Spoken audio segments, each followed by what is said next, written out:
If it's anonymous like that, again, you don't know what the background is. You don't know what's motivating this. You don't know about what you don't have the basis for doing a thorough investigation of it in order to learn what the circumstances are. You're forced to take that individual's word for it because that's all you have. You don't have somebody that you can interview to do a proper investigation to determine whether or not there's the basis for the complaint and whether you should be concerned with taking any action on it. You are listening to Manager Brothers Lessons Learned. Twice each month, Gregg and Jae draw on their combined 80-plus years of state and local government work experience to help listeners avoid the pitfalls they and others have unwittingly stumbled into. And now, on to the episode.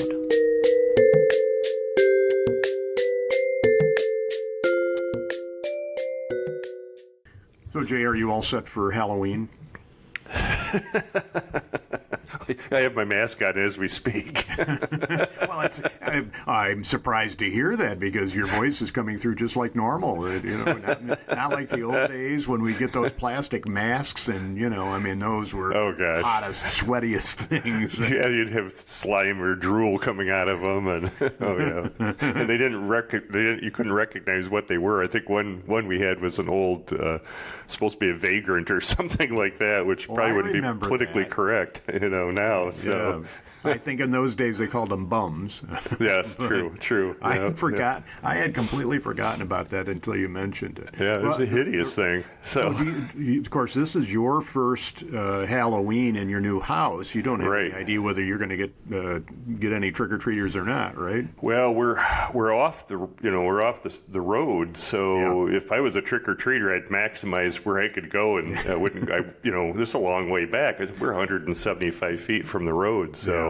I would skip that. And there's no sidewalk on our side. It's only on the other side, too. So that's kind of a deterrent, I suppose. But we've lived in somewhat similar situations at times and found that nobody was willing to make the trek that long. Kids, they're naturally natural economists, I think is what I want to say. They figure out how to maximize the results of their labor, and they're not going to wander up to the door if they feel that they could get to 3 other houses in the time that it would take to get up to yours, and have no idea whether you're going to give them candy that's going to make it worth the while. Yeah. Well, and tonight it's supposed to be snowing here and 30 degrees or something, so it's not going to be a very pleasant night out there, I don't think. So. Well, the reason I thought I'd start with talking about Halloween, we're going to talk about complaints and specifically anonymous complaints today. But as I was thinking about this episode and thinking about Halloween, I was reminded of the time that I thought it would be a great idea to change trick-or-treating from October 31st to October 30th. This goes back early in my career, and that. In that particular year, Halloween, as it's going to from time to time, Halloween fell on a Sunday. And so trick-or-treating 6 to 8 on a Sunday evening, I thought, that's going to conflict with church. Maybe it would be a good idea for, and it would, if they went on Saturday instead, then they've got another day to get that candy out of their system before they head back to school. I thought there were a lot of good reasons to change Halloween from trick-or-treating, from Saturday to Sunday, and went to the city council, and city council members agreed that that's what we were going to do, and the residents let us know that was the worst idea in the world possible, that there was no way that we should do that, and it was too late. We'd already done it. It was all set, and we were going to go ahead with it, but they were not happy. I did not realize that apparently Halloween is just as sacred as All Saints Day, and so you dare not change when that takes place. But I found that the citizens, they were not anonymous in letting us know that they thought that was a terrible idea, and I swore that I would never, ever, ever propose anything so ludicrous as in my entire life as changing Halloween. That just sparked a controversy that I just didn't need. So when I was doing an interim assignment here last year, the village president came and said to me, I think because of the school calendar, it would make sense for us to have Halloween take place on trick-or-treating take place on some day other than the actual Halloween date. And I said to her, let me tell you about my experience with this. And she took that all in and said, thank you very much, but we're going to do this anyway. And needless to say, she came back later and said, I got a lot of complaints about that from people. And they went ahead and it was fine. And, for the most part, it blew over. But the people generally don't like to be, they don't like to have, changes from their routines, apparently, when it comes to things like Halloween. Yeah, when my last assignment, the issue came up, and I don't remember why it came up, about having our holiday parade, which historically has always been on Friday after Thanksgiving. Mm-hmm. And there was I can't remember what came up and why it even came up for discussion, and it was kind of, the whole thing was kind of piloted out there, and people let council know that no, we always have it on Friday after Thanksgiving. And I think maybe it was a time issue too, and they said we were thinking of doing it earlier, and they said no, it absolutely has to be at 7 o'clock in the evening. So we did. It was like either that or Santa Claus is just not going to show up. We're just so we didn't mess with it. But the people have certain expectations, and they get it in their minds that it has to be this one way. I think the more circumstances you have with things like that, where you're not the one making the call, oftentimes that's the better. One community, we would be contacted always, starting about the 1st of October, saying what's the trick or treat date and what are the hours that the city has set for this. Well, we never did. It was just done by custom, and I got in the habit of putting on Facebook exactly when it was going to take place. But I made it clear, we don't set these. This is custom. Right. This is just the way it's always been. It's always been on the 31st, and it's always going to be from 6 to 8. And people understood that. They really just wanted to know what was going on with it. But I was smart enough not to suggest that there was even a possibility that it could ever get changed. Well, perhaps we should make this a discussion of one of our episodes and call it "It's All Small Stuff." to plagiarize a title there. It seems like small stuff to us, but I'm not sure that it is to some other folks. That's it's true. And I'm sure you've seen the same thing, Jay. The amount of decorating that people do for Halloween is just phenomenal. And I know that I started seeing decorations go up about mid-September this year. Oh yeah. So people are getting, but and some of these things have to be expensive. I've seen several of these 10 or 12 foot tall skeletons that people have erected in their front yards. Yep. And I don't know what those things cost. And I am, I'm too cheap to go and invest in something like that.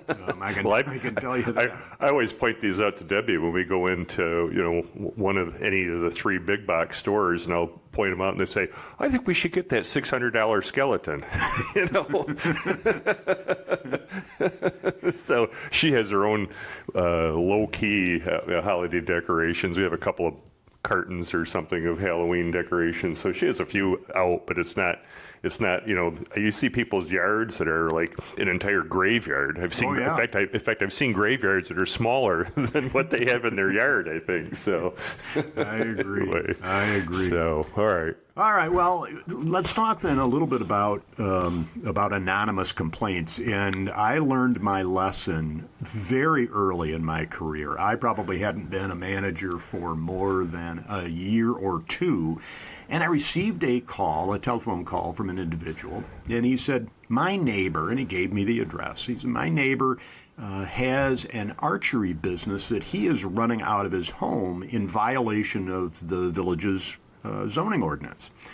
And so, I got the information about that from him, and I asked him for, details about how do I get back in touch with you. Well, he was unwilling to give his name. He didn't want to give a phone number. He's trying to avoid getting into a dispute with his neighbor by ratting on him about this business. And I said, fine, I'll look into it. So I did. I drove by the house. I might have driven by it a couple of times, and I didn't see a single indication that any business of any type was going on there. There were no cars that were parked on the street or in the driveway. There wasn't a sign on the property to indicate that anything was going on. So, again, I've got nothing. I have nothing to go on at that point, and so I didn't do anything about it. I didn't notify the property owner because I'd have to have some basis for doing that, and I didn't have that. So a month goes by. I get a call from this individual, and he said, I called you before. And I said, yes, I remember the call. I told him that I had investigated, but couldn't find any evidence that anything had taken place.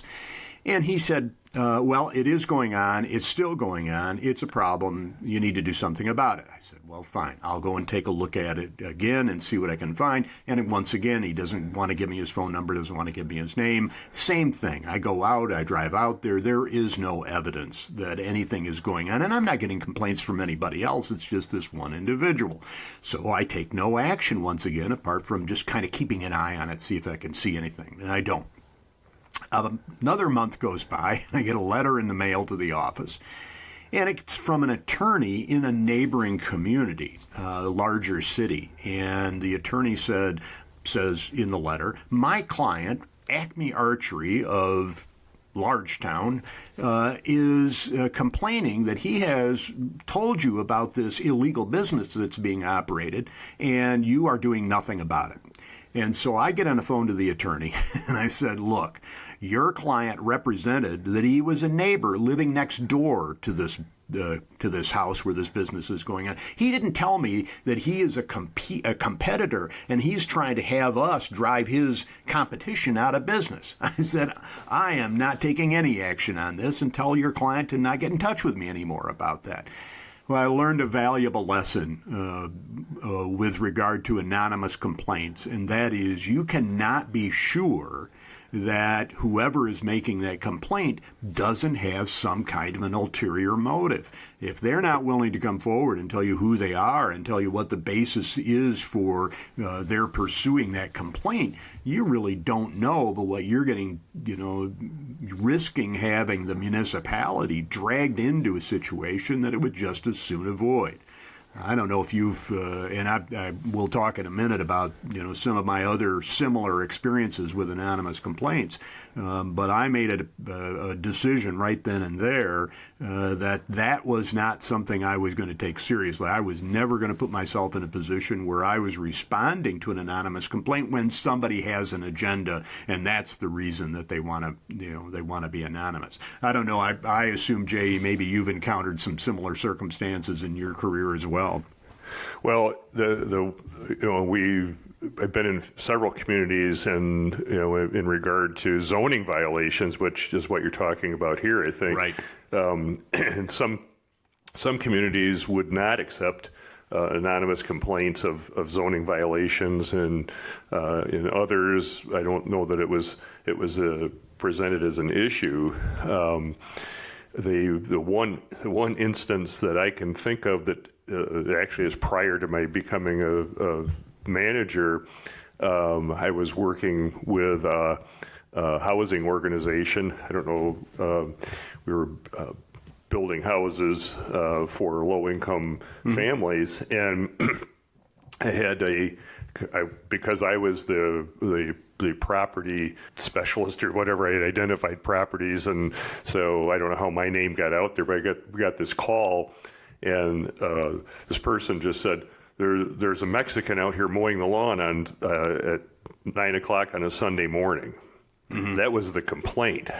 And of course they wanted to be anonymous, and I just said, it's not a violation of the noise ordinance or any other ordinance, and we're not going to address that. I didn't even get into the apparent bigotry behind it, right. At all, but that was simply how I addressed that. Yeah. So that's a whole different angle, I think, than the situation you're talking about. Certainly. Sure. In my mind, there's a distinction that can be drawn between anonymous complaints and those in which people wish to have the complaint be confidential. There are people that'll come forward, they'll identify themselves to you and say, here's something I've observed, I just as soon keep my name out of it. Right. And in an instance like that, we might very well say, we can look into this on our own, but what you've observed is something that can only be observed from your property, for example. And I said, just be aware that if we pursue this, that's something where your neighbor, whether we have your name associated with a complaint or not, your neighbor is going to figure out what's going on here. And Right. so, sometimes they are concerned about it, sometimes they're not. I always found it interesting to me that you could live next door to somebody but not have a relationship with them that was such that you couldn't call a minor issue to their attention just by, talking over the backyard fence and saying, hey, why don't you take care of whatever it is? But, there are people, and I think it's even more, I think it's worse today. We are living in less civil times, so I can understand that people might be a little bit reluctant to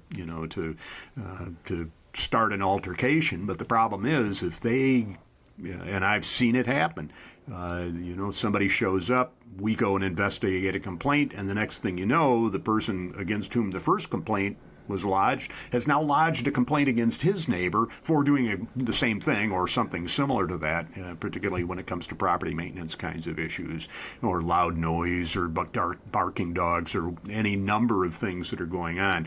Thankfully, I think most people are pretty tolerant, particularly living in cities where people live a little closer together. They're willing to put up with a little bit of an inconvenience from some of the things that their neighbors do, and I will honestly say that somebody mowing the lawn at 9 o'clock on a Sunday morning is probably not something that I would like to have happen every week, but it happens. We had a neighbor in one of the places that we lived. He worked an hour or so out of town, and he would get up early in the morning to head to his job, and so that meant he was leaving about 6 o'clock in the morning. Well, in the wintertime, he'd start up his snowblower, which I think was equipped with a jet engine, and this would be at 5:30 in the morning. He's out there, and not just clearing out the end of his driveway so he can get his car out, he's doing the sidewalks as well, something that could just as easily have waited until he got home from work that afternoon or evening, when the neighbor, by that time all the neighbors are awake. They don't mind his jet engine going around, but that's not what he did. Now, I never said a word to him about it. They were good neighbors. Otherwise, the few times a year that I'm going to get awakened by him, with a snowblower out there at first thing in the morning or before the first thing in the morning, is not something that I'm going to, that I'm absolutely going to complain about. But it's something that happens, that people do get in these big disputes with their neighbors. Oh yeah, and that's I had a similar situation in one of my places where I lived. The person left for work. I forget what time of the morning it was, 6 o'clock in the morning, and they always honked their horn twice when they backed out of the driveway. Honk, honk, It's like, give me a break. They were good neighbors, and I don't know that I ever, addressed that. I probably should have gone over and just said, I wish you wouldn't honk your horn when you leave in the morning, but... We'll return to Manager Brothers' lessons learned in a moment. Do you have a topic you would like Gregg and Jae to explore? Are you interested in being a guest on Lessons Learned? Do you have comments about this episode? You can write Gregg and Jae using the contact form at greggllc.com/lessons. That's greggllc.com/lessons.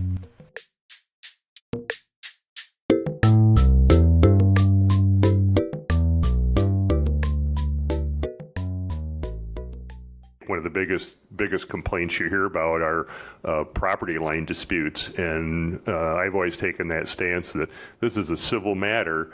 Right. Here's the way you address that. You can get a survey. If it continues, you can take it to circuit court and have a judge make a decision on it. But the municipality is not going to get involved in this. Right. Well, I drew a distinction, and I shared this information in several municipalities, but where I work, particularly with code enforcement people, there's a distinction between a public nuisance and a private nuisance. And I think you've highlighted exactly a property line issue is a private matter, and there are legal recourses available to people apart from coming to the municipality. We don't have the tools to resolve a property line dispute, and we have certainly, I'm sure you've had the same experience. People come in, they want a permit to put up a fence, they aren't quite sure where the property line is, and they want us to come out and tell them. And I said, that's not our business. We don't do that. You can hire a surveyor, but when we're issuing a fence permit to you, be aware we are making no finding as to where the property line is. So if you put it up and it's on your neighbor's property, it's on you. That's not on us to have to deal with whatever the consequences of that sort of thing are. Yep, correct. Yeah, I've dealt with that numerous times. Well, and getting back to the point that I was making about the distinction between private and public nuisances, a perfect example of that is a situation in which, and I've run into this a number of times, somebody has a downspout that comes off from their eaves in heavy rains, it drains onto the neighbor's property. It's not a public nuisance. It's not draining onto the public property in a way that it is hazardous or of any other kind of public concern. That's a concern only between two property owners, and that's one where we're not going to get involved in those kinds of things. It just there are other recourses available. I remember one time we had gotten a complaint about an individual who had a wood burning stove in his house that he used for heating his home. And there were times during the year when you get temperature inversions, high humidity or whatever, and this smoke would tend to hang in the neighborhood. We'd gotten a complaint about it. The fire department had gone out and they had determined that he had a smokestack for this that was the appropriate height. It was quite a bit above his house, but there, on occasions, because of that, there were instances when there would be smoke in the neighborhood that would hang, down low for a while. And one of the neighbors didn't like it. And I said, look, we've investigated this. All we have from you is one complaint, and that's not enough of a basis for us to utilize our tools. I said, if you go out to your neighborhood and get other people who are willing to sign a complaint form indicating that they too have been adversely affected by this, I said, then we may have the basis for pursuing utilizing our nuisance ordinances. But until that time, it's a private nuisance between you and your neighbor. Well, she said, yep, I can do that. There are other people that are as concerned about it as I am, and we never heard back from her. So, that turned out not to be an issue that we were going to utilize our tools. But I have run into this countless times, particularly with drainage issues and access issues and the other things, or trees. Trees is a big one. My neighbor has a tree, and it's hanging over in my yard, and it's dropping limbs or apples or whatever it might be that it's dropping, and it's a nuisance. And I said, yep, it's not our problem. This is between you and your neighbor. You can go into court, and that's the course of action that's available to you. And I don't think most of the time they ever do that. They find out that if they're going to have to hire an attorney and go into court, they'll put up with the apples or the leaves or the branches or whatever it might be that's causing a problem. It's not that big of a problem if the municipality is not going to take it on. What I find interesting is you find more people who think that they'll talk to you about at length about government overreach, but when it comes to these issues with drainage and trees and fences and property lines and all those, they love that overreach. They'd rather have the municipalities step in and handle it for them. Yep. So it's a juggling act for sure. The other area where I've run into anonymous complaints has been particularly as it relates to people complaining about a city employee. And I had this more than one time where I'll get a letter in the mail saying so-and-so, this department head did this thing. And you cannot judge whether or not there is any legitimacy to the complaint or whether or not it's not merely something where somebody is trying to get somebody in trouble because they feel that they have been wronged by this individual, either through some public act or, in some cases, I think through some personal action that had been taken that didn't relate to this person. I remember one in particular, this anonymous complaint, and it was nasty. It was really, there was a lot of bitterness that was reflected there. Well, and it was handwritten. We were able to determine based on, at least the address was handwritten on the outside of the envelope that came in, and we were able to determine based on that, oh yeah, this is coming from an employee who worked for this department and who had his employment terminated. And so what you've got is somebody that feels aggrieved in some way, and they're trying to get somebody in trouble. My general approach on those, depending on what the nature of it was, when I would get something like that in the mail, I would either call it to the attention of the department head, let them know that I've received it, let them know that there's something going on out there that they might want to be aware of, but let them know I'm not taking any action on it because I don't take action on anonymous complaints. The other thing is, and I would oftentimes do this, probably more often than what I just described, is I'd throw it in the trash and I wouldn't deal with it anymore. If it's anonymous like that, again, you don't know what the background is. You don't know what's motivating this. You don't know about what you don't have the basis for doing a thorough investigation of it in order to learn what the circumstances are. You're forced to take that individual's word for it because that's all you have. You don't have somebody that you can interview to do a proper investigation to determine whether or not there's the basis for the complaint and whether you should be concerned with taking any action on it. So, Greg, today's episode, want to mention, was sponsored by Cukes of Peckleton, Indiana, makers of pickles using an ancient recipe that's been handed down through the generations. Cukes is the host of the annual Pickle Day Pickleball Tournament, the proceeds of which will go to the national effort to make pickleball an Olympic demonstration sport in 2024. And Greg, you might be surprised or interested to learn that peckle is the Dutch word for brine. So our grandmother, who immigrated from the Netherlands, might feel honored that we mentioned that today. Well, I don't remember her ever making pickles, do you? I don't. Anyway, but apparently you can pickle about any kind of vegetable. I love pickles, and so I'm certainly in support of this festival. Yep, and I'm not sure if the word pickle comes from the Dutch word for brine, peckle, but it's a close proximity. We will believe until we're told otherwise. We're going to stick to that idea. Exactly. So what's coming up in the next episode, Jay?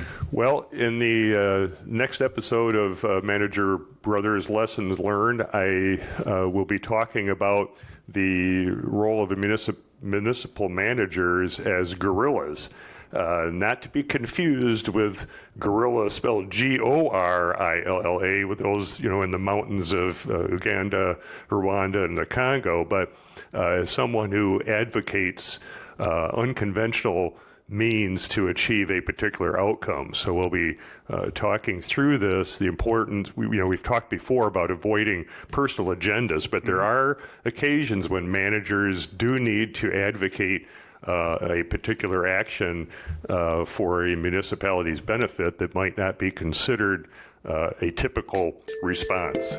Oh, great. I look forward to that conversation.